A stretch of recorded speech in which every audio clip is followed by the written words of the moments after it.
ब्रह्मांड नायक तो कारण करून आले अखिल गुण निधान जगत आधार रुक्मिणी प्राण संजीवन दिनानाथ श्री पंढरीश पांडुरंग परमात्मा भगवंताच्या निस्सीम अनुकंपेने तथा दयेनं आजच्या ह्या पुण्यस्मरणाचं औचित्य साधून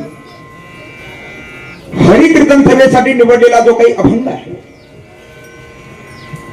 खरं तर ज्या महात्म्याचा अभंग आपण आज हरिकीर्तन सभेसाठी निवडलाय ना, त्या महात्म्याचा अधिकार आपल्या संप्रदायाच्या दृष्टिकोनातून उच्चतम आहे.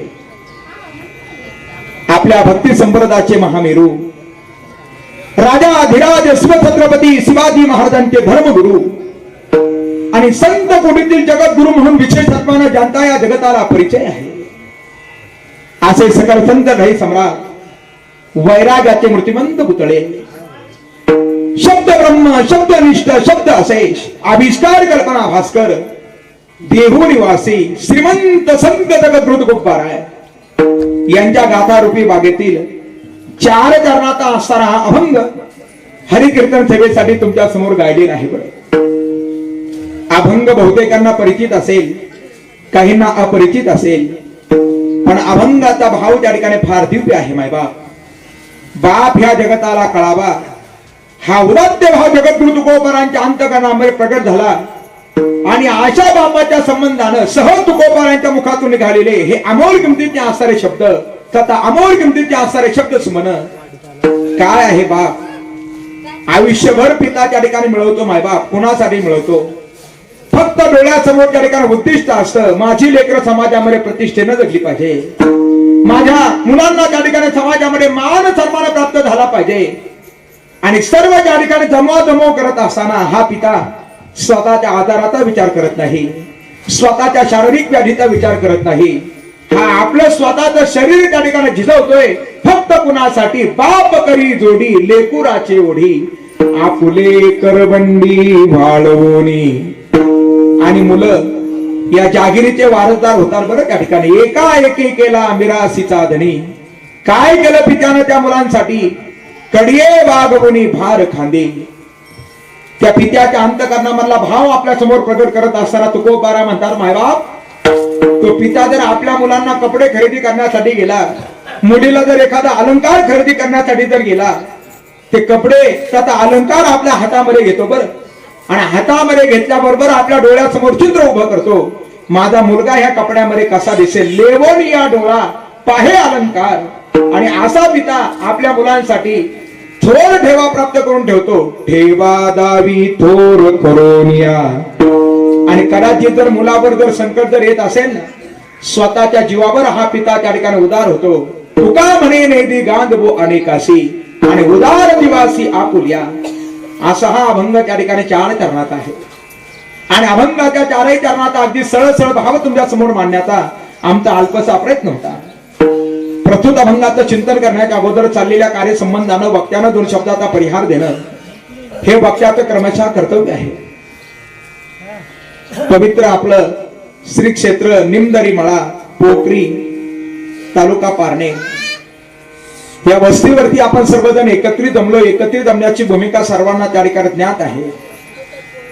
या सेलार परिवाराचे आसरा त्या ठिकाणी आधारबळ पूज्य पिताश्री प्रातस्मरणे कैलासवासी महादू म्हातारबा सेलार यांचं हे 39व्या क्रमांकाचा आसरा पुण्यस्मरण आहे. बरं, माझ्या खरं तर त्या ठिकाणी एखाद्या इतक्या वर्ष त्या ठिकाणी पुण्यस्मरणाचा कार्यक्रम सुरू ठेवणं हे तर खऱ्या अर्थाने एक प्रकारचा नवलाव आहे. आज कलियुगामध्ये पाहू जर गेलं, मुलं त्या ठिकाणी त्यांना प्रथम श्राद्धविधी सुद्धा स्मरणामध्ये राहत नाही महाराज. पण हा समस्त आसारा सेलार परिवार 39 वर्षापासून स्वतःच्या वडिलांचं पुण्यस्मरण पूर्णत्वाला नेतो. ही सर्वांसाठी एक आदर्शात्मक आसारी घटना आहे महाराज. म्हणून या सेलार परिवाराला द्यावे तेवढे धन्यवाद त्या ठिकाणी थोडे आहे. या व्यक्तिमत्वाबद्दल त्या ठिकाणी अगोदरच फार सुंदर त्या ठिकाणी विचार मांडले. अपार कष्ट करून शून्यातून विश्व साकारले, स्पर्श नव्हता स्वार्थाचा परीस होता माणुसकीचा.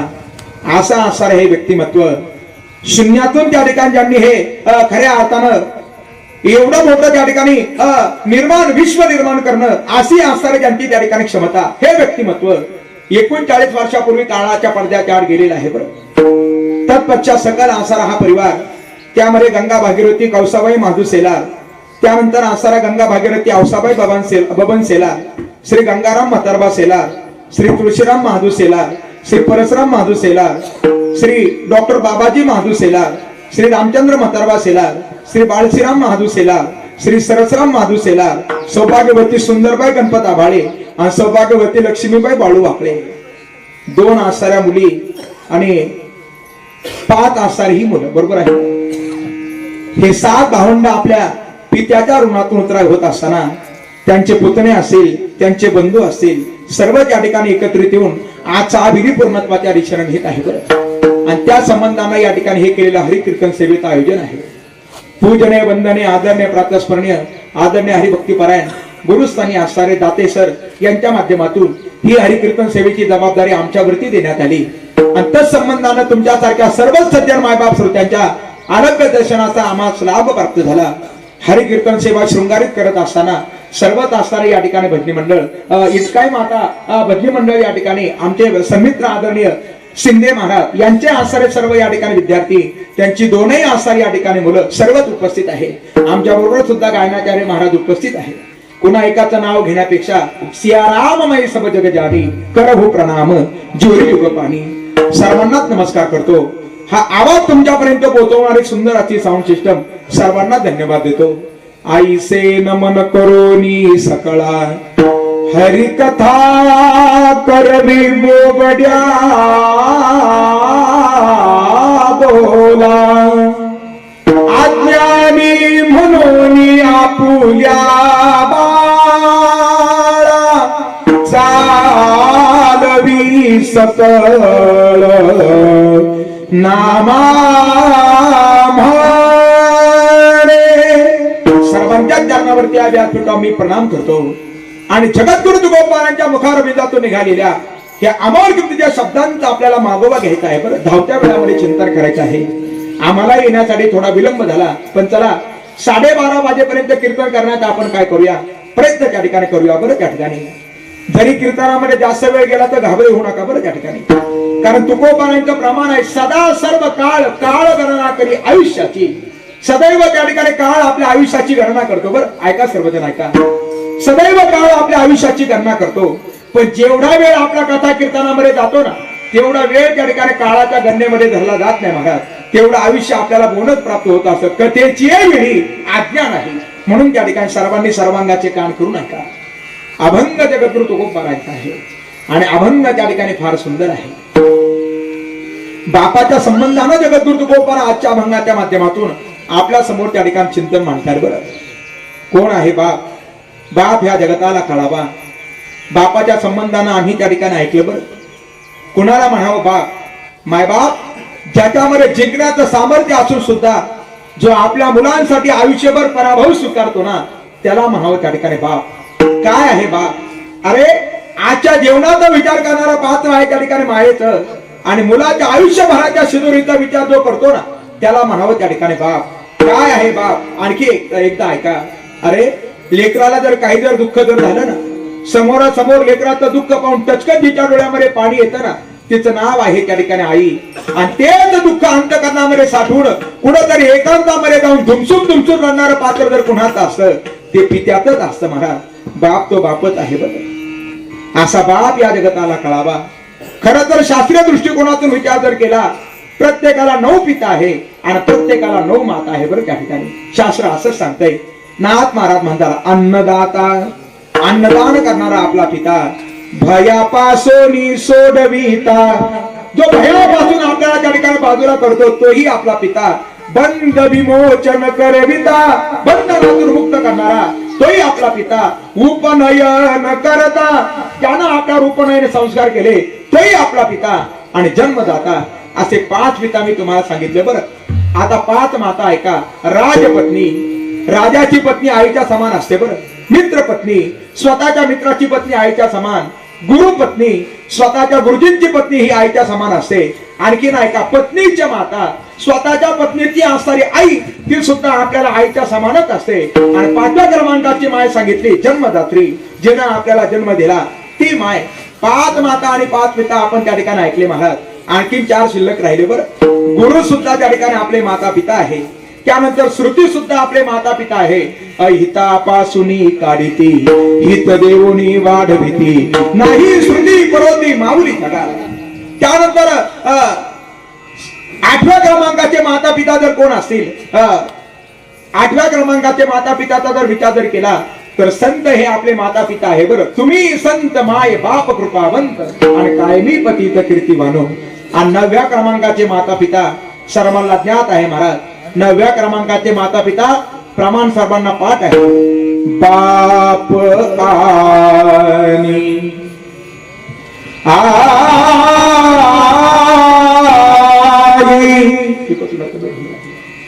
माझी विठ्ठल रखुमाई, माझी विठ्ठल रखुमाई, माझी विठ्ठल रखुमाई.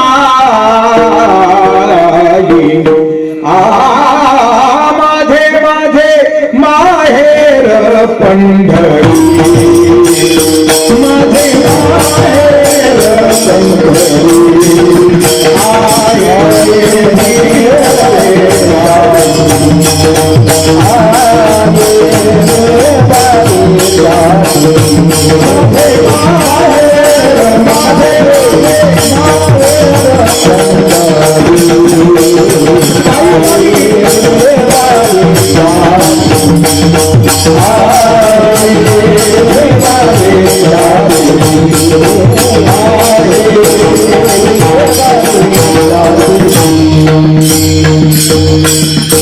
माझे माझे माहेर पंढरी आहे. धीवरेच्या तीरी पांडुरंग आमचा पिता, रखुमाई आमची माता, आमची मिरासी पंढरी. प्रत्यक्ष भगवंत सुद्धा तुमचे आमचे माता पिता आहेत मायबाप. आज जगद्गुरु तुकोबांना जो बाप आपल्या समोर त्या ठिकाणी मांडायचा आहे ना, तो म्हणजे त्या ठिकाणी जन्मदाता असणारा त्या ठिकाणी पिता. त्या जन्मदात्या पित्याचे उपकार आपल्यावरती आहे. बरं, 3 प्रकारचे उपकार शास्त्रानं आपल्याला सांगितले. पहिले जे उपकार आहे त्याला म्हणावं आध्यात्मिक उपकार, दुसरे जे उपकार आहे त्याला म्हणावं दैवी उपकार, तिसरे जे उपकार आहे त्याला म्हणावं त्या ठिकाणी भौतिक उपकार. आणि या 3ही प्रकारच्या ऋणातून उतराई होण्याचा आपण काय केला पाहिजे? प्रयत्न त्या ठिकाणी केला पाहिजे. देवाच्या आपल्यावर उपकार आहे, संतांच्या आपल्यावर उपकार आहे, त्याला म्हणावा आध्यात्मिक उपकार. चंद्र, सूर्य, गंगा, त्याच्यानंतर असर वृक्ष यांचे जे आपल्यावरती उपकार आहे ना, याला म्हणावं दैवी उपकार. आणि जन्मदात्या माता पित्यांचे आणि इतर असणाऱ्या आप्त इष्ट सखे स्वजनांचे आपल्यावरती जे उपकार आहे ना, याला म्हणावं भौतिक उपकार. या सगळ्या उपकारातून उतराई होण्याचा मनुष्यानं काय केला पाहिजे? प्रयत्न केला पाहिजे. बरं, ऐका सर्वजण ऐका. आपल्यावरती जे उपकार आहे ना, जे आपल्यावरती उपकार आहे ना मायबाप, सर्वजण ऐका. दुसऱ्याचे आपल्यावरती असणारे उपकार आपण एक क्षणभर सुद्धा त्या ठिकाणी विसरू नका. ऐकताय ना आपण सर्वजण? ऐका बरं. दुसऱ्याचे आपल्यावर असणारे उपकार आपण एक क्षणभर सुद्धा विसरू नका. आणि आपण दुसऱ्यावर केलेले उपकार आपण एक क्षणभर सुद्धा त्याला आठवण त्या ठिकाणी ठेवू नका महाराज. दुसऱ्यावर केलेले उपकार विसरून जा आणि दुसऱ्यानं आपल्यावर केलेले उपकार सदैव स्मरणामध्ये त्या ठिकाणी ठेवा. बरं, पण माणसांचं उलट आहे महाराज. दुसऱ्याने केलेले उपकार आपण त्या ठिकाणी विसरून जातो आणि आपण दुसऱ्यावर केलेले उपकार आपण एक क्षणभर सुद्धा त्या ठिकाणी विसरत नाही. बरं, मोठी माणसं दुसऱ्याचे उपकार विसरत नाही महाराज. प्रसंग सांगण्या इतपत आपल्याकडे वेळ नाही, पण मी तुमच्या आठवणीत आणून देईन. भागवतातील फार दिव्य प्रसंग आहे. राजा परीक्षितीवरती मृत्यू संकट आलं. बरं ऐका, मृत्यू संकट आलं. चुकून राजाकडून त्या ठिकाणी अनर्थ घटना घडली महाराज. काय घटना त्या ठिकाणी? अशी घटना त्या ठिकाणी घडली. राजानं बाणाच्या डोकावरती मृत सर्प घेतला आणि मृत सर्प शमीक ऋषींच्या गळ्यामध्ये टाकला. आपण भागवत ऐकणारी माणसं आहात. राजाच्या शमीक ऋषींच्या आश्रमामध्ये गेला होता. राजा तहानेने व्याकुळ झाला होता आणि राजाच्या शमीक ऋषींना विनंती करत होता, महाराज मी राजा परीक्षिती आहे, हस्तिनापुराचा राजा आहे आणि प्रवास करता करता तुमच्या ह्या आश्रमाच्या समोर आलोय. मला जरा तहान लागली, पाणी मिळालं तर बरं होईल. महाराज ध्यानस्थ होते, नाही समजलं राजा आलेला. राजाने पुन्हा आवाज दिला, ओ महाराज आम्ही राजा परीक्षिती आहे, मला जरा पाणी मिळालं तर बरं होईल. महात्मा समाधिस्थ आहे. ओ महाराज आम्ही राजा परीक्षिती, तुमच्या आश्रमात आलोय, जरा मला पाणी मिळालं तर बरं होईल. राजानं स्वर उंचावून पाहिला, पण महात्म्यापर्यंत राजाचे शब्द पोहोचत नव्हते. समाधी आहे बरं, ध्यानाची समाधी. अनेक समाधीचे प्रकार आहे महाराज. नामचिंतनानं सुद्धा समाधी लागते बरं. समाधीचे सुख सांडावं वाळुनी, आणि ऐसा ह्या कीर्तनी ब्रह्मरस लुब्धली नादी लागली समाधी. मूढ जन नर नारी लोकारे, पंडित ज्ञानी योगी महानुभव एकच सिद्ध साधकारे. नामचिंतनानं सुद्धा समाधी लागते बरं. फक्त अर्ध्या मिनिटामध्ये तो प्रसंग आठवणीत आणून देतो. चिखलामध्ये उभे राहिले होते, गुडघ्यापर्यंत धुत वस्त्र होतं, हातामध्ये चिपळ्या होत्या, डोक्याला बांधलेलं पाकोट होतं, कपाळाला गोपीचंद टिळा होता, गळ्यामध्ये पवित्र तुळशीची माळा होती, चेहऱ्यावरती प्रसन्नता होती, आणि गुडघ्यापर्यंत ज्यांनी धुत वस्त्र घेतलं होतं चिखलामध्ये उभे राहिले. दोन हातामध्ये चिपळ्या घेऊन भगवंताचा आसरा त्या ठिकाणी नामचिंतनामध्ये नामछंदामध्ये त्या ठिकाणी नाचू लागले. नामचिंतनाची समाधी लागली महाराज. पोटचं लेकरू पायाखाली आलं, केव्हा तुडवलं गेलं नाही लक्षामध्ये आलं. नामचिंतनाची समाधी आहे बरं. तुझे रूप चित्ती राहो मुखी तुझे नाम,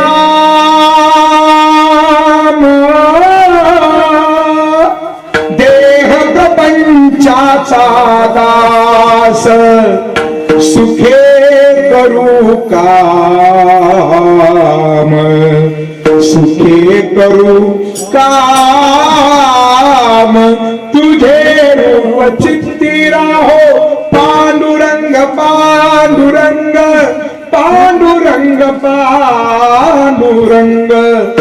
संत श्रेष्ठ गोरोबा काका नाम चिंतनाची समाधी लागली. नवलाची गोष्ट ऐक सखये बाई, कुंभाराने बाळ तुडविले पायी. तशी आज समाधी लागली होती. शमीक ऋषींना ध्यानाची समाधी. राजाने एक सर्प जाताना पाहिला बरं त्या ठिकाणाहून. ऐका सर्वजण ऐका.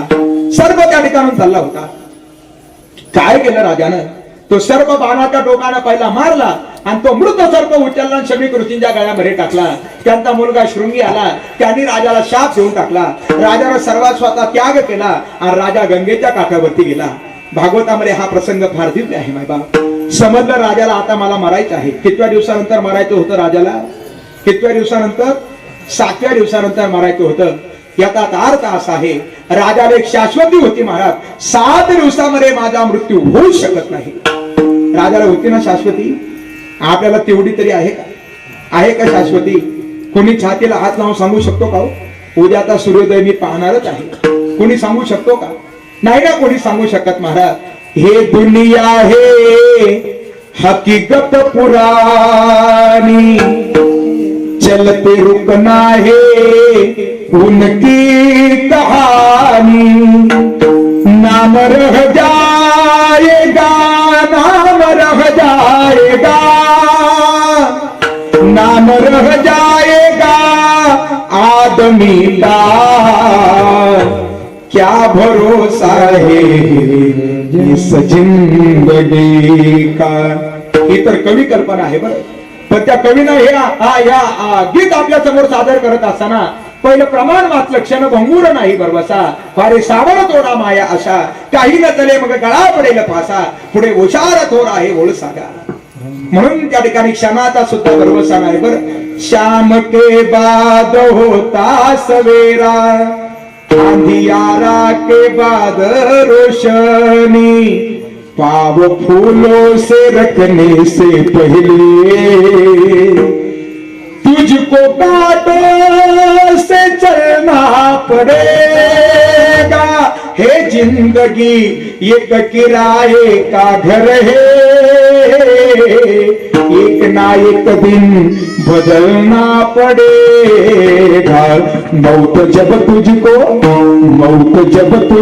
आवाज देगी, घर से बाहर निकलना पड़ेगा. मौत जब तुझको आवाज देगी, घर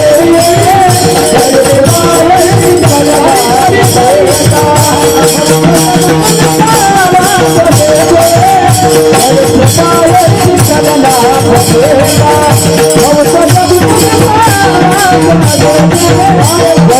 भगवान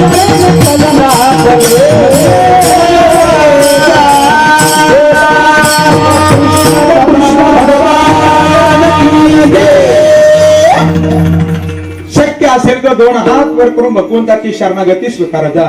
बरेच श्रोते दत्त मंदिरामध्ये प्रांगणामध्ये असतात बरं त्या ठिकाणी, म्हणून सर्वांना ज्ञात आहे. ऐका, ते भगवंताचं चिंतन करा. गोपाल कृष्ण भगवान के बाद होता सवेरा. ऐका मायबा ना तरी उदो असतो चेनी आ पैसे आखंडित होत दात दैसे हे जन्म मरण दैसे अनिवार्य जगी.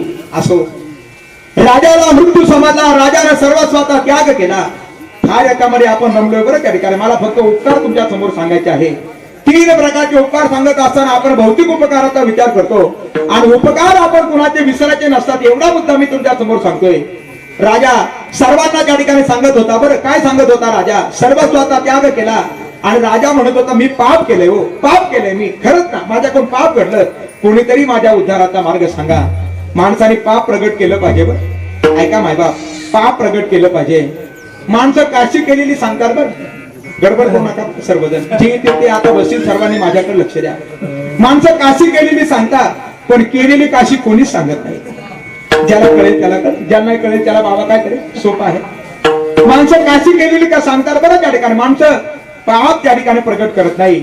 शहाण्या माणसानं काय प्रगट केलं पाहिजे? पाप प्रगट केलं पाहिजे बरं त्या ठिकाणी. ते पाप प्रगट करा भगवंताच्या समोर, पाप प्रगट करा एखाद्या महात्म्याच्या समोर. राजा सांगत होता माझ्याकडून पाप घडलं, कोणीच राजाला उद्धाराचा मार्ग सांगत नव्हता. गंगेच्या काठावरती राजा गेला, भगवंताचा धावा केला आणि शुकदेवजी आले. यम प्रवजंत मनुपेत मपेत कृत्यम द्वैपायनो विरह कातर आजु आव पुत्रेति तन्मयतया तर्व भीनेदु तम सर्वभूत हृदयम मुनिमानतोस्मि. प्रत्यक्ष त्या ठिकाणी शुकदेवजी आले आणि आलेल्या शुकदेवांना राजानं उंच आसावरती बसवलं आणि त्या शुकदेवानं राजा परीक्षितींना श्रीमद भागवताचा वर्णन करून सांगितली. काय सांगितली? त्याचं कारण फक्त उपकार आहे. काय उपकार आहे? या शुकदेवांनी पांडवांच्या राजस्व यज्ञामध्ये एक भाताचा शीत खाल्ला होता बरं, आणि तो त्यांच्या पोटामध्ये सलत होता, तो त्यांच्या स्मरणातून गेला नव्हता. त्या उपकारातून उतराय होण्यासाठी त्यांनी काय सांगितलं? श्रीमद भागवत सांगितलं. आपण लोकांचे कट्टेचे कट्टे आणले महाराज, पण आपल्या काय लक्षात राहतंय का लक्षात? म्हणून शहाण्या माणसानं त्या ठिकाणी काय करा, दुसऱ्याचे उपकार त्या ठिकाणी विसरू नका आणि आपण दुसऱ्यावरती केलेले उपकार स्मरणामध्ये त्या ठिकाणी ठेवू नका. आज वडिलांचे उपकार ह्या परिवारावरती आहे, हे यांच्या स्मरणामध्ये आहे. म्हणून हा 39व्या क्रमांकाचा पुण्यस्मरण विधी हा परिवार त्या ठिकाणी पूर्णत्वाला नेत आहे बरं. जी माणसं उपकाराची जाण ठेवतात ना त्यांना शास्त्रीय परिभाषेमध्ये कृतज्ञ म्हटलं जातं, आणि जी माणसं उपकाराची जाण ठेवतच नाही त्यांना त्या ठिकाणी कृतज्ञ म्हटलं जातं. कृतज्ञ व्यक्तीचा फार धिक्कार केला बरं, फार धिक्कार केला कृतज्ञ व्यक्तीचा. त्या महाभारतामध्ये एक प्रसंग आला बरं, कृतज्ञ व्यक्तीचा धिक्कार किती केला. काय झालं म्हणे, कृतज्ञ व्यक्तीचा धिक्कार किती करा महाराज. एक फकीर बाबा रस्त्याने चालले होते बरं त्या ठिकाणी. फकीर बाबा, फकीर कळतात ना तुम्हाला? फकीर कोणाला म्हणतात? जिसको किसी की फिकीर नाही उसको क्या बोलते? फकीर बोलते. त्यांचं वर्णन आलं बरं. वाह वाह रे मौज फकीराती, वाह वाह रे मौज फकीराती, वाह वाह रे वाह रे वाह वाह रे वाह वाह रे मौज फकीराती. वेळ कमी होता ना म्हणून फकीर बाबा त्या ठिकाणी जरा लवकर आहे. ऐका सर्वजण ऐका. स्मशानभूमीपासून फकीर बाबा त्या ठिकाणी चाललेले होते. त्या स्मशानभूमीपासून जात असताना फकीर बाबांनी एक प्रसंग पाहिला. स्मशानभूमी कळते ना तुम्हाला? आहे ना स्मशानभूमी तुमच्या गावी? आहे ना? अरे स्मशानभूमी नसणारं गावच नसेल महाराज जगाच्या पाठीवर, आहे का? त्या स्मशानभूमीमध्ये एक वाक्य फार सुंदर लिहिलं होतं बरं. एक प्रेत जळत होतं, त्या प्रेताला ते वाक्य सांगत होतं बरं. काय सांगत होतं? अरे मंजिल तो तेरी यही थी लेकिन उम्र गुजर गई तेरी यहाँ आते आते. सोचो ना जरा, सोचो क्या दिया इस दुनिया ने तुम्हें, सब निकल गए जलाते जलाते. आपलं सुद्धा हेच होणार आहे मायबाप. हे सगळ्यांचं असणारं त्या ठिकाणी अंतिम सत्य आहे. स्मशानामध्ये जावं लागणार आहे ना आपल्याला. कोणे दिवसी यम येती चालून, कोणे दिवसी घेऊन जाती प्राण, कोणे दिवसी स्मशानी जाऊन एकले जळावे. अशा स्मशानभूमीपासून फकीर बाबा चालले आणि त्यांनी तेथे एक माऊली पाहिली बरं त्या ठिकाणी. ऐका काय करत होती ती माऊली. चिता जळालेली होती, चितेचा विस्तव त्या ठिकाणी पडलेला होता. आणि त्या विस्तारावरती तिनं गाडगं ठेवलं होतं बरं, आणि गाडग्यावरती तिनं आपली चप्पल ठेवली होती झाकण. फकीर बाबाला जरा वाईटच वाटलं. महाराज म्हणे अरे काय करत असेल ही माऊली. तिला विचारलं म्हणे माताजी काय करताय आपण. ती म्हणली अहो फकीर बाबा मी येथे स्वयंपाक बनवते. अशा जागेवरती स्वयंपाक आणि या चितेच्या विस्तारावरती. हा म्हणे फकीर बाबा चांगला आहे. बरं ज्या गाडग्यामध्ये तुम्ही स्वयंपाक बनवता त्याच्या शिजायला तरी काय टाकलं. त्या दृष्टांतात आलं तसं सांगतो बरं. त्या ठिकाणी बिभत्सरच त्या ठिकाणी निर्माण होऊ शकतो. तिनं सांगितलं इथं एक मला कावळ्याचं मृत शरीर मिळालं, मी त्याचे बारीक बारीक तुकडे केले त्याच्यामध्ये टाकलं. मग कशामध्ये शिजवते म्हणे. पाण्यामध्ये शिजवते का कशामध्ये. नाही म्हणे मला एक मदिरेची बाटली मिळाली, ती मदिरा त्याच्यामध्ये टाकली आणि त्या मदिरेमध्ये कावळ्याचा असा अवशेष मी शिजवते या विस्तवावरती. फकीराला फार वाईट वाटलं. महाराज सगळं त्या ठिकाणी बिभत्सरच निर्माण होणार होतं आणि तरी सुद्धा तिनं स्वतःच्या चपला त्याच्यावरती पाळत्या ठेवलं होतं, झाकण ठेवलं होतं. बरं फकीराला मोठं आश्चर्य वाटलं. म्हणे का हो एवढं सगळं त्या ठिकाणी अशुद्ध असताना तुम्ही त्याच्यावरून तुमची चप्पल का पालती ठेवली. त्या माऊलीनं दिलेलं उत्तर त्या ठिकाणी फार सुंदर आहे. त्या माताजी म्हणल्या फकीर बाबा खरं सांगू का हे सगळं जरी त्या ठिकाणी अशुद्ध असलं ना, पण या रस्त्यानं जर एखादा कृतज्ञ व्यक्ती जर त्या ठिकाणी गेला जो उपकाराची जाण ठेवत नाही असा, या रस्त्यानं जर एखादा कृतज्ञ व्यक्ती जर गेला आणि त्याच्या पायाचे रजकण जर माझ्या स्वयंपाकामध्ये जर येऊन जर पडले, माझा स्वयंपाक आधीच असताना त्या ठिकाणी काय आहे अपशकुनी आहे, वाईट आहे, तो हजारो पटीनं त्या ठिकाणी वाईट होईल. केव्हा जेव्हा त्या ठिकाणी त्या कृतज्ञ व्यक्तीचे रजकण त्याच्यामध्ये पडतील, त्याचे रजकण त्याच्यामध्ये न पडावे म्हणून मी माझी चप्पल त्याच्यावरती पालती घातली. ऐका महाराज एवढा कृतज्ञ व्यक्तीचा काय केला धिक्कार केला. म्हणून आजचं कीर्तन आपल्याला विनंती करते उपकार कुणाचे असू गाड्या पण ते विसरू नका बरं. त्या ठिकाणी हा शर्ट आहे ना मी अंगामध्ये घातलेला, तो आता त्या ठिकाणी प्रत्येकाच्या अंगामध्ये आहे. तो असा फाटला का लगेच असा घ्यायचा आणि फेकून द्यायचा नसतो बरं. त्या ठिकाणी त्यानं 4-6 महिने का होईना पण आपलं लज्जा रक्षणाचं काय केलं काम केलं. हातामधला रुमाल कोणी असू द्या महाराज, लाकडाचे सुद्धा आपल्यावरती उपकार आहे. उपकार कुणाचे विसरू नका. उपकार सदैव स्मरणामध्ये ठेवा आणि जो उपकार सदैव स्मरणामध्ये ठेवतो त्याला म्हणावं त्या ठिकाणी कृतज्ञ. म्हणून हे सर्व परिवार त्या ठिकाणी कृतज्ञ आहे बरं. त्या ठिकाणी 39 वर्ष झाले तरी सुद्धा वडिलांचे उपकार त्यांनी काय ठेवले स्मरणामध्ये त्या ठिकाणी ठेवलेले आहे. काय आहे त्या ठिकाणी बाप जगद्गुरु तुकोबाराने ह्या बापाचं चिंतन आपल्या समोर त्या ठिकाणी मांडलेलं आहे. जसा 39 वर्षापूर्वी त्या परिवाराला त्या ठिकाणी आपल्या पित्याचा वियोग झाला ना, तसा माझ्या तुकोबारांना सुद्धा वडिलांचा वियोग झाला होता बरं. केव्हा तरी माझ्या तुकोबारांचं जीवनचरित्र आपण श्रवण करा. तुकोबाराय स्वतःच्या वडिलांची सेवा करत होते. वडिलांच्या बोलोबांची प्रकृती जरा खालवली होती. वडिलांच्या चरणाची सेवा करत असताना मंचर आहे ना आपल्या जवळ, मंचर गावातील लोक आले महाराज आणि ते मंचर गावातील लोक तुकोबारांना म्हणू लागले महाराज आम्ही तुमची कीर्ती त्या ठिकाणी ऐकली आणि आमच्या गावामध्ये नाम सप्ताह आहे, आमच्या गावातील नाम सप्ताहामध्ये हरिकीर्तनासाठी तुम्ही चला. तुकोबारा स्वतःच्या वडिलांची सेवा करत होते. मोठी माणसं खरं तर त्या ठिकाणी कृतीतून समाजाच्या समोर त्या ठिकाणी आदर्श ठेवतात बरं. मोठी माणसं नाहीतर काही फक्त त्या ठिकाणी बोलतच असतात महाराज, कृती त्यांच्या जीवनामध्ये नसते. पण संत त्या ठिकाणी कृतीतून आदर्श समाजाच्या समोर ठेवतात. तैसे संत जगी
जगी क्रिया करुणी दाविती अंगी. केवळ माय पित्याची सेवा करा असं त्यांनी सांगितलं नाही, तर स्वतः त्यांनी पित्याची काय केली, सेवा केली. वडिलांची सेवा करणारे तुकोबार आहे. मंचर गावातील लोक ज्या वेळेला तुकोबारांना म्हणू लागले, महाराज आमच्या गावी नाम सप्ताहासाठी चला, त्यावेळेला तुकोबारांनी दिलेलं उत्तर फार सुंदर आहे. वडिलांची प्रकृती जरा खालवलेली आहे, मला येणं त्या ठिकाणी अशक्य वाटतं. ऐका मायबाप, हे शब्द ज्या वेळेला तुकोबारांच्या वडिलांनी म्हणजे बोलोबांनी ऐकले ना, ते म्हणले, बाळ तुकोबा, अरे हरिकीर्तन म्हणजे त्या ठिकाणी भगवंताची सेवा आहे आणि त्याच्यामध्ये असा खंड पडू देऊ नको. त्या कीर्तनाला मला काही झालं नाही. स्वतःच्या वडिलांचं दर्शन घेतलं आणि तुकोबारा आता हरिकीर्तनाला निघाले. मंचर गावामध्ये तुकोबारांचे कीर्तन सुरू झालं. त्या कीर्तनानं सर्वसामान्य समाज मंत्रमुग्ध झाला. त्यांचाच प्रमाणे हरिभजनीये ढवळिले जग आणि चुकविला लाग कलनाळाचा. समाज तुकोबारांच्या कीर्तनानं मंत्रमुग्ध झाला. कीर्तन लोक खरं तर त्या ठिकाणी श्रद्धायुक्त अंतकरणानं ऐकत होते. परिसरातील गावातील लोक हरिकीर्तनासाठी आले होते. महाराज आमच्या गावी हरिकीर्तनाला चला बरं. त्यांना वडिलांचे शब्द आठवले, बाळ तुकोबा, हरिकीर्तन म्हणजे सेवा आहे, खंड पडू देऊ नको. तुकोबारा गावोगाव कीर्तन करू लागले. इकडे बोलोबांची प्रकृती खालवली होती आणि आता बोलोबांची प्रकृती खालवली. सावजी जवळ धावत गेले होते, कानोबा जवळ धावत गेले होते. तुकोबारांच्या दोनही भार्या, त्याचबरोबर आसारे तुकोबारांचे सर्वच्या सर्व लेकर त्या ठिकाणी धावत आले. बोलोबांच्या आजूबाजूला उभे राहिले. सर्वांपासून बोलोबांनी आपली वृत्ती काढून घेतली होती मायबाप, आणि आता त्या सावळ्या विठुरायाचं ध्यान करत होते. जो विटेवरती उभा आहे, ज्यानं कटेवरती हात ठेवलेले आहे, ज्यानं मकराकार कुंडल ज्याच्या कानामध्ये आहे, पिवळा पितांबर ज्यानं परिधान केलेला आहे, असा आसारा भगवंत, ज्याच्या गळ्यामध्ये पवित्र तुळशीची माळा, इंद्रधनुष्याकृती आसारा त्याच्या भुवया, सरळ आसारा त्याचं नाक, गुलाबाच्या फुलाच्या जशा पाकळ्या तसे आसारा त्याचे ओठ, किरीट कुंडले मंडित, श्रीमुखाती सुंदर शोभत, गळा वैजयंती डुल्लत, हार निर्वत तुळशीचा. त्याचं ध्यान केलं बरं त्या ठिकाणी. आपल्यालाही तो आठवला पाहिजे बरं. आता आपल्याला जर म्हणलं आपली बैठक खुली आठवते ना, कुठं कुठं काय काय ठेवलं, कुठं कुठं काय काय ठेवलं, सगळं आठवतं ना. जसं डोळे मिटल्यानंतर आपल्याला सगळं घरचं आठवतं ना, तसं डोळे मिटल्यानंतर तो भगवंत त्या ठिकाणी आठवला पाहिजे. त्याचं ध्यान केलं पाहिजे. सुंदर रते ध्यान उभे विटेवरी करकटावरी ठेवून या, त्याचं ध्यान त्या ठिकाणी केलं पाहिजे. त्याचं स्मरण केलं आणि मुखातून रामकृष्ण हरी शब्द निघाला आणि बोलोबांनी स्वतःचा देह ठेवला. अशीच अंतकरणामध्ये इच्छा असावी. त्याचं नाम चिंतन करता करता थांबावं. त्याला सांगा ना देवा, इतना तो करना स्वामी, जब प्राण तन से निकले, गोविंद नाम ले कर, तब प्राण तन से निकले, उस वक्त जल्दी आना, नहीं शाम भूल जाना, राधे को साथ लाना, तब प्राण तन से निकले. थांबले त्या ठिकाणी कारण बोलो. तुकोबारांची शोधाशोध सुरू झाली. तुकोबारा नाही मिळाले आणि तुकोबारांच्या व्यतिरिक्त त्यांच्या विरहित वडिलांचा अंत्यविधी पूर्णत्वाला गेला. काय झालं पुढे? 4 दिवसाच्या कालावधीनंतर तुकोबारा घराच्या दिशेने निघाले होते. पांडुरंग पांडुरंग पांडुरंग पांडुरंग घराच्या दिशेने आले. सगळं गाव आज त्या ठिकाणी सगळ्या गावाला माहिती होतं तुकोबारांचे वडील थांबले. पण त्यांना त्या ठिकाणी सत्य सांगावं कसं? काय झालं पुढे? तुकोबा घरी आले. घरी आले आणि आल्याबरोबर त्या ठिकाणी तुकोबारांनी ज्या जागेवरती वडील असायचे ना, ती जागा पाहिली. ती जागा आज रिक्त होती. सावजी समोरून आले. दादा, अरे बाबा इथं दिसत नाही, बाबा कुठे गेले? सावजी खाली पाहत होते. कानोबा धावत आला. काना, अरे बाबा दिसत नाही, बाबा गेले कुठं? तोही खाली पाहत होता. छोटी छोटी लेकरं त्या ठिकाणी काही बोलत नव्हते. तुम्ही तरी माझ्या बाबाविषयी नाही ना सांगितलं, माझी माय काय मला सांगेल? तुकोबारा गेले ना आईच्या चरणावरती प्रणिपात केला. चरणावरती प्रणिपात केल्याबरोबर तुकोबारांचं अंतकरण धस्स झालं. सौभाग्याचं लेणं म्हणून तिच्या पायामध्ये जे जोडवे होते ना, जोडवे आज आईच्या पायामध्ये दिसत नव्हते. दर्शन घेताना तुकोबारांच्या लक्षात आलं आणि आईच्या मस्तकाकडे पाहिलं. भाडी आसारा सौभाग्याचं लेणं दिसलं नाही. ज्या अर्थी आईच्या भाडी सौभाग्याचं लेणं नाही, पायामध्ये जोडवे नाही, ज्या अर्थी सावजी आणि कानोबा काही बोलत नाही, याचा अर्थ आता माझे बाप माझे पिता ह्या जगतामध्ये नाही. उभे राहिले. ते तुकोबारा भगवंताला म्हणू लागले, देवा अरे बाप मेला न करता नव्हती संसाराची चिंता, विटू तुझे माझे राज्य नाही अनेकाची गाद. ते तुकोबारा त्या ठिकाणी उभे राहिले आणि अशा तुकोबारांना वडिलांचं स्मरण त्या ठिकाणी होऊ लागलं. आणि ते वडील त्या ठिकाणी काय असतात हे जगताला कळावं, हा भाव त्यांच्या अंतकरणामध्ये प्रकट झाला. काय आहे बाप म्हणून सहज तुकोबारांच्या मुखातून शब्द निघाले, काय करतो पिता आपल्या मुलांसाठी? आयुष्यभर मिळवतो, आयुष्यभर मिळवतो, पै मिळवतो, जसं मिळेल तसं मिळवतो. पण हे सर्व करत असताना स्वतःच्या शरीराचा विचार करत नाही, स्वतःच्या आधाराचा विचार करत नाही. हाच असणारा भाव तुकोबाराने अभंगाच्या पहिल्या गाण्यात व्यक्त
आपल्या मुलांसाठी तुकोबारा म्हणतात, बाप करी जोडी लेकुराचे गोडी. आयुष्यभर पिता मिळवतो. कोणासाठी मिळवतो? केवळ आणि केवळ आपल्या मुलांसाठी पिता मिळवत असतो. बरं, आयुष्यभर पिता द्रव्याचे संचयन करतो. कुणासाठी साठवण करतो? तर केवळ आणि केवळ आपल्या मुलांसाठी करतो. बाप करी जोडी लेकुराचे ओढी आपले करवंडी वाळवोणी. स्वतःच्या शरीराचा सुद्धा पिता विचार करत नाही. बरं, कोणा एका पित्याच्या संबंधानं आम्ही सत्य प्रसंग ऐकला होता. त्या पित्याला मुलानं दवाखान्यामध्ये नेलं. बरं, आणि ज्या वेळेला फॅमिली डॉक्टर जवळ ह्या पित्याला दवाखान्यामध्ये नेला असताना त्या डॉक्टरांनी ह्या मुलाला सांगितलं, म्हणे अहो तुमच्या वडिलांना असाध्य आजार झालेला आहे आणि या असाध्य आजारातून त्यांना बाहेर काढणं आता कुणालाच शक्य नाही. मुलगा त्या ठिकाणी म्हणून आला, डॉक्टर साहेब खरं तर तुम्ही आमचे फॅमिली डॉक्टर आहात आणि तुम्ही ह्या आजाराचं निदान अगोदरच करणं गरजेचं होतं. का तुम्ही एवढा विलंब केला? ज्या वेळेला मुलांनी प्रश्न विचारला त्यावेळेला डॉक्टरच्या डोळ्यामध्ये आसू आले बरं. आणि 4 वर्षापूर्वी घडलेला प्रसंग सांगितला. म्हणे अहो, ज्या वेळेला 4 वर्षापूर्वी तुमचे पिता दवाखान्यामध्ये आले त्यांच्या सर्व चाचण्या झाल्या होत्या आणि त्याच वेळेला हा आजार त्यांना झाला हे निष्पन्न झालं होतं. मी त्यावेळेला तुमच्या वडिलांना सांगितलं होतं, बाबा आता तुमचा हा सारा उपचार या दवाखान्यामध्ये करणं शक्य नाही, मोठ्या दवाखान्यामध्ये जावं लागेल आणि तेथे तुमचा उपचार होईल. पित्याने मला विचारलं तुमच्या, म्हणे का हो मोठ्या दवाखान्यामध्ये जायचं म्हणजे आजारही मोठा झाला असेल ना? हो म्हणे, तुम्हाला मोठा आजार झाला. आणि त्यावेळेला पित्यानं माझ्या समोर विनंती केली, म्हणजे डॉक्टर साहेब मला आजार झाला हे फक्त तुम्हाला आणि मला त्या ठिकाणी ज्ञात आहे, कृपा करून तुम्ही माझ्या मुलाला हे सांगू नका. एवढ्या मोठ्या दवाखान्यामध्ये नेऊन माझ्यावर उपचार करणे इतपत माझ्या मुलाची आसारी परिस्थिती नाही महाराज. हे पात्र पित्याचं आहे, आपुली करबंडी वाळवणी एका हा असा आसारा पिता बाप करी जोडी लेकुराची उडी आयुष्यभर मिळवतो. वर्णन केलं कवीनं, राब राबवुनी कष्ट उठविले पित्यान कोणासाठी, आजारपणात ही दिन रात जागले तुझ्याच साठी. अरे जे मागितले लाड पुरविले होऊ नको बैमान रे. माय पित्याच्या सेवे सारख नाही जगती पुण्य रे. कवी कल्पना आहे पण भाव त्याच्यामधला फार दिव्य आहे. जन्म दिला ज्या माय पित्याने नको देऊ त्यांना तू दुःख रे. मस्तक ठेव पायावरी येथेच स्वर्ग सुख रे. माय पित्याला दुखवून जीवन होईल अर्थ शून्य रे. माय पित्याच्या सेवे सारख नाही जगती पुण्य रे. आयुष्यभर पिता मिळवतो केवळ आणि केवळ त्या ठिकाणी आपल्या लेकरांसाठी मिळवतो. बाप करी जोडी लेकुराचे ओढी ते करत असताना आपुले करबंडी वाळवणी. पित्याच्या संबंधानं त्या ठिकाणी आणखी आम्ही असं चिंतन ऐकलं बरं, बापाच्या आशीर्वादामध्ये जे सामर्थ्य आहे ना, कदाचित ते आशीर्वादातलं सामर्थ्य भगवंताच्या आशीर्वादामध्ये असेल किंवा नसेल महाराज, परंतु भगवंताच्या आशीर्वादामध्ये जे सामर्थ्य आहे त्याच्यापेक्षा काकणभर होईना बापाच्या आशीर्वादामध्ये त्या ठिकाणी काय आहे, श्रेष्ठत्व आहे. महाभारतीय प्रसंग सर्वांना ज्ञात आहे. एक व्यक्तिमत्व त्या ठिकाणी शरपंजेरी पडलं होतं, सर्वांना माहिती आहे ना. काय नाव त्यांचं? भीष्माचार्य. भीष्माचार्य शरपंजेरी पडले होते बरं. सर्वच अंगामध्ये बाण रुतलेले होते. सगळ्यांना असं वाटत होतं आता भीष्माचार्य नक्कीच सूर्य कशाची वाट पाहतात, उत्तरायणाची वाट पाहतात. बरं दक्षिणायन चालू होतं म्हणे उत्तरायणाची वाट पाहताय. पण खरं सांगू का, हरीच्या दासांना तुका म्हणे हरीच्या दासा आणि शुभकाळ सर्व दिशा. त्यांना उत्तरायण काय आणि दक्षिणायन काय सगळं सारखंच आहे ना मायबाप. मग कुणाची वाट पाहत होते? त्यांना माहिती होतं जगाचा नायक त्या ठिकाणी आल्याशिवाय राहणार नाही. सोडविल माझा स्वामी निश्चयसी आणि प्रतिज्ञा हे दासी केली आम्ही. छातीला हात लावता येत नव्हता बरं, अंगामध्ये बांध उठलेला असल्यामुळं. फक्त त्यांना त्या ठिकाणी छातीला हात लावता येत नव्हता, पण विश्वास होता येईल जगाचा नायक त्या ठिकाणी निश्चित येईल, आल्याशिवाय राहणार नाही. भगवंताला सुद्धा त्यांच्या भेटीसाठी जायचंच होतं महाराज, पण कुणाचं तरी निमित्त करावं लागतं ना. ऐकताय ना, कुणाचं तरी निमित्त करावं लागतं. कुणाचं निमित्त करायचं? जगाचा नायक मध्यरात्री फेरफटका मारत असताना भीष्माचार्य त्या धर्मराजाच्या रावटीच्या जवळ गेले आणि धर्मराजाच्या रावटीमध्ये पाहिलं तर प्रकाश प्रज्वलित होता. ज्या अर्थी दिवस सुरू आहे ना याचा अर्थ धर्मराज जागे आहे. भगवंताने त्या रावटीमध्ये प्रवेश केला. इकडे पांडवांचा विजय झाला होता, धर्मराजाला राजगादी मिळाली होती आणि अशा धर्मराजाच्या रावटीमध्ये भगवंताने प्रवेश केला तर पाहिलं धर्मराजानं आपलं मस्तक गुडघ्यावरती टेकवलं होतं आणि धर्मराज रडत होते. मायबाप, ज्याला गादी मिळाली, ज्याला पद मिळालं, ज्याला खुर्ची मिळाली त्यांना हसावं का रडावं? काय करावं? त्यानं हसावं का रडावं? खुर्चीसाठी माणसं काय करतील काय सांगता येत नाही बरोबर, पण खुर्ची मिळाल्यानंतर काय करावं? हसावं का रडावं? काय करावं? हसावं ना त्या ठिकाणी महाराज. खुर्ची मिळाल्यानंतर आनंद व्यक्त करावा. हस्तिनापुराची राजगाडी धर्मराजाला मिळाली होती आणि ते धर्मराज आपलं डोकं गुडघ्यावरती ठेवून रडत होते. जगाचा नायक गेले आणि धर्मराजाच्या मस्तकावरती हात ठेवला. दादा रडताय तुम्ही, काय झालं तुम्हाला रडायला? धर्मराजाने वरती पाहिलं आणि वरती पाहून भगवंताला सांगितलं, देवा उभे राहिले बरं धर्मराज. देवा जरी मला ही राजगादी मिळाली ना, पण ही राजगादी मला आनंद देत नाही हो. यासाठी माझे सगळे आसारी जे चुलत भावंड आहे ना, त्यांचा बळी द्यावा लागला. अनेक सैन्य आसारा धारातीर्थी पडलं, अनेकांचा बळी दिला, तेव्हा मला ही राजगादी मिळालेली आहे. देवा ही राजगादी मला आनंद देत नाही. असंच आहे बरं. कबीर महाराज म्हणतात, सहजासहजी जर मिळालं ना ते दुधाच्या समान समजा, मागून जर मिळालं ना पाण्याच्या समान समजा, आणि जे दुसऱ्याकडून हिसकावून घेतलं ना ते रक्ताच्या समान समजा. गोष्ट प्राप्त आहे, सहजासहजी प्राप्त होते, मागूनही प्राप्त होते आणि हिसकावूनही प्राप्त होते. सहजासहजी मिळाली दुधाच्या समान, मागून मिळाली पाण्याच्या समान, आणि ती दुसऱ्याहून हिसकावून घेतली ना ती रक्ताच्या समान. मी फक्त विस्तार केला. आता कबीर महाराजांचा दोहा ऐका. सहज मिले सो समान, मांग लिया सो पानी, कहत कबीरा रक्त समो, जिसमें खींचा पानी कबीरा, जिसमें खींचा पानी,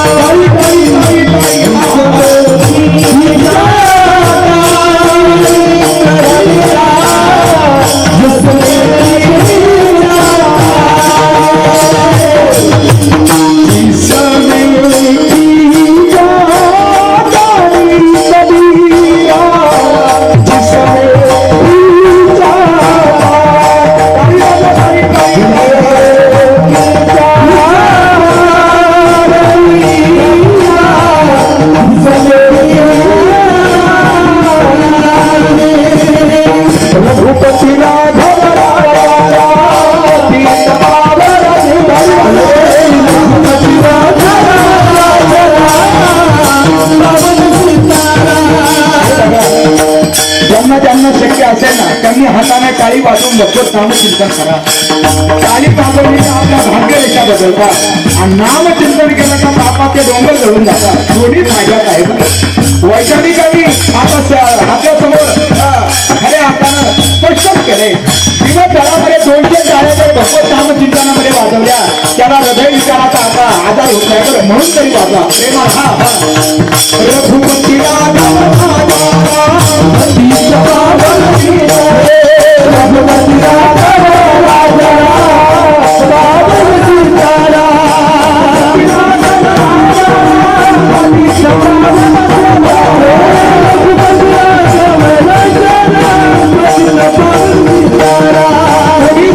सगळ्यांनी मागे म्हणा, आम्ही पुढे म्हणतो तुम्ही मागे म्हणा. हा रघुपतीला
ज्यांनी ज्यांनी सहजासहजी टाळी वाजवली त्यांना धन्यवाद. नामचिंतन केलं, कारण त्याच्यासाठी सुद्धा प्रारब्ध लागतं महाराज. तेव्हा त्या ठिकाणी ह्या नामचिंतनामध्ये मनुष्य टाळी वाजवतो आणि नामचिंतन करतो. बहु आनंद जन्मीचे सुकृत पदरी त्याचे मुखी हरी बैठा हो. ज्यांनी ज्यांनी प्रयत्न केले त्यांनाही धन्यवाद. आणि एवढं सांगून सुद्धा ज्यांनी प्रयत्नाच्या बाबतीमध्ये काटकसर केली त्यांनाही धन्यवाद. सर्वांना धन्यवाद बरं. त्या ठिकाणी चला, खरं तर छत्री हातामध्ये देणं हे दुकानदाराचं काम आहे. मग पावसामध्ये गेल्यानंतर ती उघडायची का नाही उघडायची आपण ठरवून घ्यायचं बरं. त्या ठिकाणी तसं सांगणं आमचं काम आहे. त्यात आचरण करणं किंवा न करणं हे तुमच्या हातामध्ये आहे. ज्या वेळेला धर्मराज सांगू लागले देवा माझ्या सगळ्या भावंडांना त्या ठिकाणी मारावं लागलं तेव्हा मला ही राजगादी मिळाली. उद्या तुम्हाला भीष्माचार्यांच्या भेटीसाठी नेतो, ते तुम्हाला उपदेश करतील.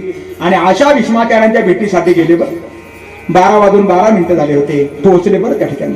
पोहोचल्यानंतर प्रसंग असा घडला. भीष्माचार्यांना नमस्कार करता येत नव्हता बरं. ते सकाळीच गेले होते, सूर्योदय समयालाच गेले होते. 5 पांडव, कुंती माता, द्रौपदी माता सगळे भगवंताच्या समवेत आहे. आणि भीष्माचार्यांच्या समोर गेले. हाताच्या 2 हात जोडून त्या ठिकाणी नमस्कार करण्याइतपत भीष्माचार्यांना शक्य नव्हतं. फक्त डोळ्यांच्या पापण्याची उघडताप केली, भगवंताला नमस्कार केला. भगवंताने तो जाणला बरं. आणि भीष्माचार्य बोलू लागले देवा मला चांगलं आठवतं इथून पाठीमागला 132 जन्माचं मला स्मरण आहे. मी केव्हाच पापकर्म केलं नाही. ऐकताय ना कोण बोलतंय हे? भीष्माचार्य बोलताय. काय बोलताय? इथून पाठीमागला 132 जन्माचं मला स्मरण आहे की मी केव्हाच पापकर्म केलं नाही. आणि त्यांना पुढे विचारत होतं बरं जोडून का मला शरपंजेरी पडावं लागलं. पण हे म्हणले केव्हाच पापकर्म केलं नाही. लगेच भगवंत मध्येच बोलून गेले म्हणून मी तुमच्या समोर आलो. पाप कर्म केलं नाही ना म्हणून तुमच्या समोर आलो. ज्यानं पाप कर्म केलं मी त्याच्या समोर जाईल कसा. दोघांमध्ये फार सुंदर संवाद झाला. आणि बोलता बोलता भीष्माचार्य म्हणू लागले देवा तुमचा बाप जरी मला मारण्यासाठी आला असताना तो मला त्या ठिकाणी मारू शकत नव्हता. ऐकताय ना आपण सर्वजण. भगवंत म्हणले का मारू शकत नव्हते. म्हणजे त्याला कारण फक्त एकच आहे, मला माझ्या बापाचा आशीर्वाद आहे. बरं बापाचा आशीर्वाद. काय बापाचा आशीर्वाद होता भीष्माचार्यांना. यांच्या वडिलांचं नाव होतं शंतनू, आईचं नाव होतं गंगा. या भीष्माचार्यांचा जन्म झाला, यांचं नाव ठेवलं देवव्रत. आणि या देवव्रताला ठेवून ती गंगा स्वर्गाला निघून गेली होती. तिनं त्या ठिकाणी त्या शंतनू बरोबर विवाह करत असताना करार केला होता माझ्या कार्यात आडवे आले तर मी थांबणार नाही. तो म्हणला ठीक आहे. पहिलं लेकरू झालं तिनं पाण्यात सोडलं, दुसरं झालं पाण्यात सोडलं, तिसरं, चौथं, 5वं, 6वं, 7वं 7 लेकरं तिनं पाण्यामध्ये नेऊन टाकले. बरं 8वं लेकरू झालं ती घेऊन निघाली. शंतनू आडवा झाला गंगे. पहिले 7 लेकरं तो पाण्यामध्ये नेऊन टाकले ना 8व्याला घेऊन टाकली. मी म्हणले होते ना माझ्या कार्यात आडवं यायचं नाही, हे लेकरू तुमच्या जवळ ठेवा. मी चालले स्वर्गाला. निघून गेली स्वर्गाला. तेच लेकरू लहानचं मोठं झालं, त्याचं नाव देवव्रत ठेवलं. त्या लेकराला ज्या वेळेला आईची आठवण यायची ना ते गंगेच्या किनाऱ्यावरती जायचं आणि खळखळणाऱ्या गंगेकडे पाहायचं, त्या प्रवाहाकडे पाहायचं आणि तिच्याशी आपला संवाद त्या ठिकाणी साधायचं. महाराज लेकरं तारुण्यामध्ये आलं. लेकरं लग्न करणं त्याचं गरजेचं होतं. आणि एक दिवस शंतनू त्यानं ती कोळ्याची आसार मुलगी पाहिली महाराज. जिचं नाव आसारा सत्यवती, जिचं नाव आसारा त्या ठिकाणी वासवी, जिचं नाव आसारा योजनगंधा, जिचं नाव आसारा त्या ठिकाणी मत्स्यगंधा, असे वेगळे वेगळे तिचे नाव त्या ठिकाणी आहे. बरं ती कोळ्याची मुलगी पाहिली आणि शंतनूनं लग्नाचा विचार केला. कुणाच्या लग्नाचा? ज्याचा मुलगा तरुण वयामध्ये आहे, लग्नाच्या वयामध्ये आहे, त्या पित्यानं लग्नाचा विचार करावा. कुणाच्या लग्नाचा विचार करावा? स्वतःच्या लग्नाचा का मुलाच्या लग्नाचा? मुलाच्या लग्नाचा. पण यांनी विचार केला स्वतःच्या लग्नाचा. शहाणी माणसं पुन्हा पुन्हा लग्नाच्या विचारात पडत नाही. बरं ज्यांनी विचार करून त्याच्यामध्ये पडली, प्रत्येकाचे अनुभव त्या ठिकाणी वेगळे वेगळे आहे. एक आम्ही 2 ओळीचा विनोद वाचला. बरं पती पत्नी गप्पा मारत असताना दोघांचंही जेवण चालू होतं आणि जेवण करत असताना गप्पा मारत होती. त्यामध्ये त्यांच्या माहेरचा फोन खणला. बरं बरोबर त्या ठिकाणी 12:15 फोन रिसिव्ह केला.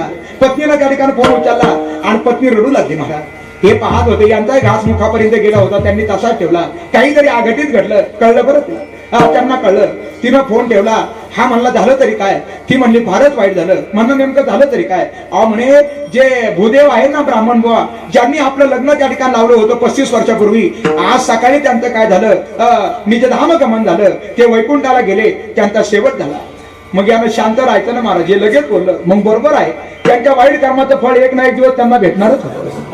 ज्याला कळेल त्याला कळेल. बरं त्या ठिकाणी मोठी माणसं पुन्हा पुन्हा त्या विचारामध्ये पडत नाही. माय बाप ज्या वेळेला शंतनूनं पाहिलं आणि शंतनूनं स्वतःच्याच लग्नाचा विचार प्रस्ताव त्या कोळी बाबांच्या समोर टाकला.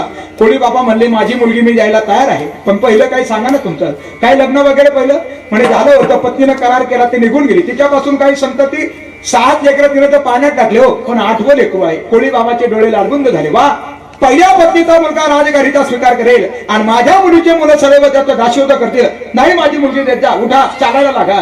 शंतनू त्या ठिकाणी खाली पाहून चालू लागला. चेहरा उदास झाला होता. उदास झालेला चेहरा हस्तिनापुरामध्ये आल्यानंतर ह्या देवव्रतानं पाहिला. काहीतरी वडिलांना काही आज आगटीत घडलेलं आहे. विचारलं, जे सोबत होते त्यांना सत्य वृत्तांत समजला आणि भल्या पाट्या हा देवव्रत त्या कोळी बाबांच्या जवळ गेला. त्यांचं दर्शन घेतलं, तिचंही दर्शन घेतलं त्या सत्यवतीचं. कोळी बाबा म्हणले, कोण रे बाळा तू? म्हणे, काय जे बाबा तुमच्या मुलीला मागणी घालत होते ना, मी त्यांच्या पहिल्या पत्नीचा मुलगा देवव्रत आहे आणि माझ्यामुळे तुम्ही तुमची मुलगी देत नाही ना. मी तुमच्या समोर त्या ठिकाणी भीषण प्रतिज्ञा करतो. मी आसारा त्या ठिकाणी शंतनू नंदन, मी आसारा गंगानंदन या क्षणाला भीषण प्रतिज्ञा करतो. मी अजन्म ब्रह्मचारी राहील आणि अजन्म ब्रह्मचारी राहून हस्तिनापुराच्या राजगाडीचं काय करेल? संरक्षण करेल. प्रतिज्ञा केली. प्रतिज्ञा भीषण होती म्हणून नाव भीष्म पडलं. आता विवाह पूर्णत्वाला गेला आणि शंतनून आसारा त्या पत्नीला विचारलं, म्हणे, का रे, काल नाही म्हणणारे तुझे पिता आणि आज त्यांनी तुला इथपर्यंत आणून माझ्याशी विवाह लावून दिला, हे झालं कशामुळं? सत्यवतीनं सांगितलं, त्याला कारण फक्त त्या ठिकाणी देवव्रत आहे, भीष्म आहे. म्हणे, कसं? आणि सत्य वृत्तांत ज्या वेळेला शंतनूला कळाला, शंतनूच्या डोळ्यातून गळगळ गळगळ अश्रू वाहू लागले आणि असा शंतनू निघाला मायबाप या देवव्रताच्या महालामध्ये गेला आणि झोपलेला देवव्रत या देवव्रताच्या आता भीष्माचार्याच्या मस्तकावरून हा शंतनू हात फिरू लागला आणि हात फिरवत असताना शंतनूनं आशीर्वाद देऊन टाकला, बाळा देवव्रता, भीष्मा, माझ्यासाठी तू सर्व तुझं तारुण्य बहाल केलं ना, मी तुझा पिता या क्षणाला तुला आशीर्वाद देतो. बाळा, तू इच्छा मरणी होशील, तू इच्छा मरणी होशील, तू इच्छा मरणी होशील. वडिलांनी आशीर्वाद दिला महाराज. हे शंतनूनं दिलेला आशीर्वाद भीष्माचार्याला ज्ञात होता. म्हणून भीष्माचार्य भगवंताला म्हणत होते, देवा, तुमचा बाप जरी आला तरी चालेल, पण तो मला काय मारू शकत नाही. मला माझ्या बापाचा आशीर्वाद आहे. असा असतो बाप. म्हणून त्याचं वर्णन केलं तुकोबारांनी. बाप करी जोडी लेकोराचे ओढी आपले करवंडी वाळवणे. आणि एकदा पित्यानं हे लोकेची यात्रा पूर्णत्वाला नेली का जी काही जागिरी आहे, जे काय मिळवलेलं आहे, ते मुलं त्याचे काय लागतात? वादच लागतात.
Thank you.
दाते सर या ठिकाणी उपस्थित आहे.